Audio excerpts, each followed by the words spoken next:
We have the TW200. I do apologize to those of you who on my last video commented and I did not respond. Apparently YouTube doesn't give notifications for these types of things. So I knew once in a while when I'd get a new subscriber, but I never knew when I got a comment. I will be responding to all of you shortly. This video is not going to be a recap of everything I already went over. This is all the new stuff and a couple things I forgot in the last video. So let's get to it. Oh, smash the subscribe button. Do me a favor. Appreciate it. I upgraded the brake line, stainless, and I upgraded the fluid to silicone racing, and it is fantastic. I have not managed to boil these brakes yet. With regular brake fluid and the spongy line, factory line, going down a big hill on the mountain, you could fade them. But I haven't managed to fade this one. Hit it as hard as you want for as long as you want, and I have not managed to boil it yet. So I highly recommend upgrading. I don't think the steel-braided brake line had as much to do with that as the fluid. So I'd say if you're on a budget, just buy some silicone fluid and flush the system. You should be doing all right. The brake line would help you have more feel. In addition to the fluid, it'd have more feel in the brake lever. But the steel-braided brake line's diminishing results, right? You spend a lot more money to get a tiny amount better performance. I did it. I recommend doing it, but I mean, if you skipped it, not a big deal. Suspension. I went with the ProCycle 0.60 progressive springs, and I put in the racing, slightly heavier racing fluid to the factory heights. I found the factory fluid was different levels on both sides, and that spring sucked. It bottomed out quite often. With this being set up the way it is, the proper height fluid, better springs, I can't bottom it out anymore. I've tried a little bit, but I also hit a couple bumps really hard where I know it would have bottomed out before, and no, not at all. And when I'm riding on the road, I have better biting brakes and it dips less, right? So, you know, that being said, it handles better, it brakes better. There is no downside. I do want to upgrade the rear suspension now, though. I'm not gonna lie. I did tighten it up a bit, but I could use the slightly heavier rear spring, so that may be coming in the future. As far as going off-road, I highly recommend this. I got a Garmin GPS. This is the bottom rung one, and it's the, you see, it says, where is it? Right there, Trex Touch 25. It's very good. If you're like me and you can get turned around in a mall, it's nice to have the breadcrumb trails taking you down. And ram mount.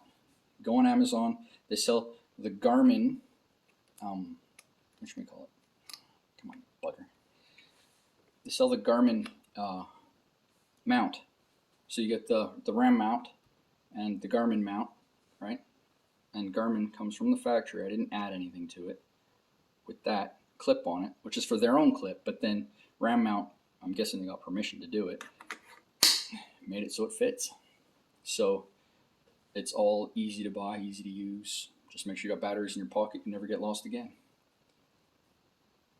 Grips. I had the gray pillow tops, and they were okay. There's no complaints. I didn't like gray. I mean, anybody that watched my videos knows I don't like anything but black. Yeah, I know my bike's white, but I like things that are blacked out. White on black to me looks pretty badass too, but I like black.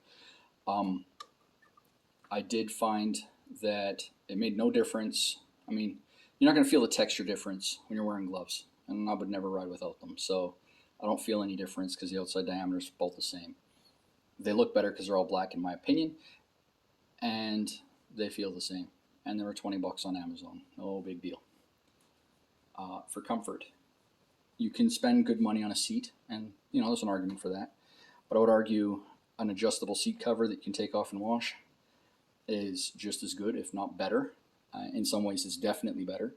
I ride down the highway, buzzy speeds, highway speeds, don't feel the engine anymore. Through this seat, you can definitely feel it. It's buzzing along at 9,500 kilometers an hour, 60, 55, 60 miles an hour. You can feel the vibration of the motor through your butt the entire time you're on the highway.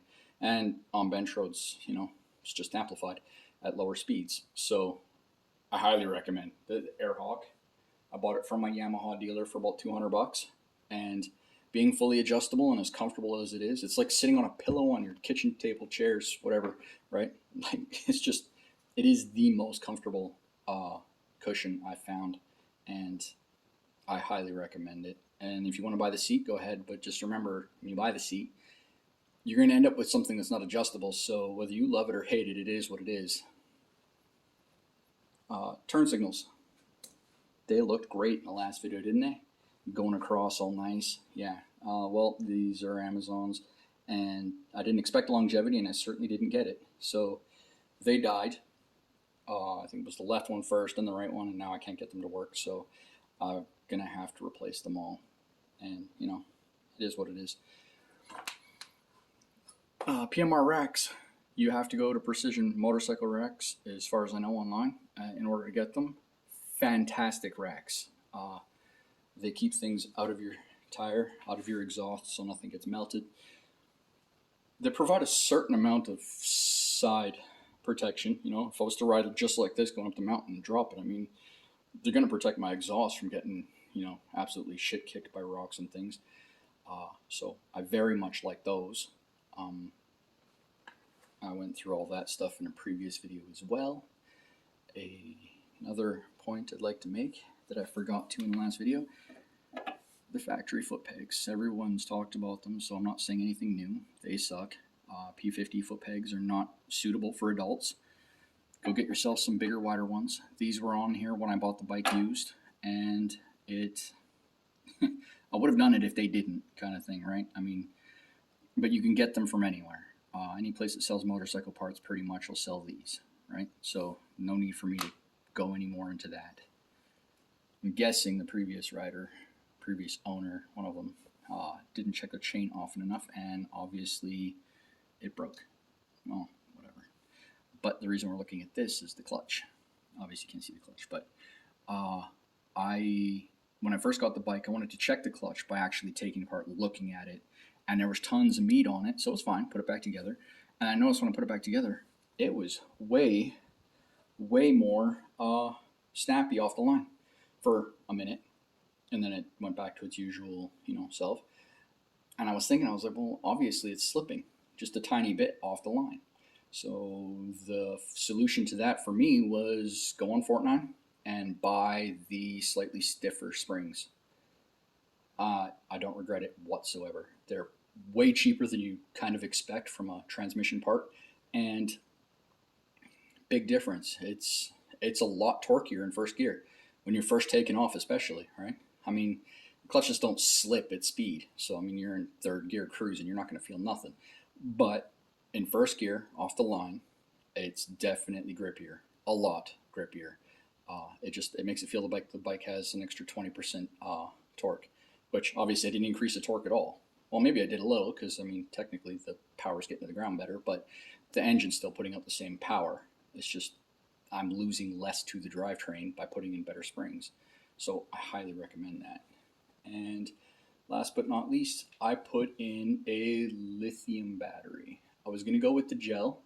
I feel like when you add up all the benefits, positives, negatives, everything, the gel is better. But the lithium's not far behind. It's just more expensive, and I think it would drain faster if you were having to crank on it for a long period of time. But every single person or company I looked at said Yamaha was sold out, and Fortnite was sold out, and Amazon, they were just way too expensive. So I was like, well, screw it. I went to Fortnite and I got the lithium battery shipped to me, and I got an unexpected bonus out of it. I had a conventional, like a $40 battery in here before, but my Baja lights, they are way brighter than they were. I don't know why. Frankly, I don't care. My lights are brighter than they were before. So that's fantastic. So smash that subscribe button. Let me know if you have anything else you want to see or know about, and I will try to get back to everybody better than I have been. And that's it for today.